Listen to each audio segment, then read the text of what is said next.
Jao, ljudi moji, znači razgovaram danas sa 5 klijenata, treba da im postavljam AI agente da napravimo nekakve stvari i tako dalje. I sad deo tog prvog kola jeste, znate, da se čujemo, da porazgovaramo, da vidimo šta su to njihove konkretne stvari, zato što AI agenti nisu nešto što kao evo imamo 3 modela pa izaberite, nego se to pravi specifično.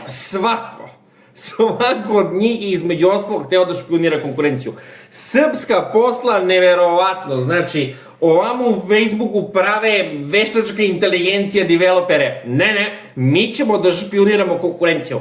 Kako mogu? Jedan je hteo da prati cene, drugi da prati šta ovaj radi po Instagramu, po Facebooku, treći da pravi ovo.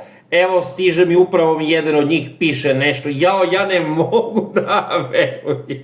Znači, samo bismo, znači, ja ću da postanem špijunska agencija, ja više neću da budem digitalni marketing, ja iz web sajtovi, ja ću da postanem čovek za špijunažu.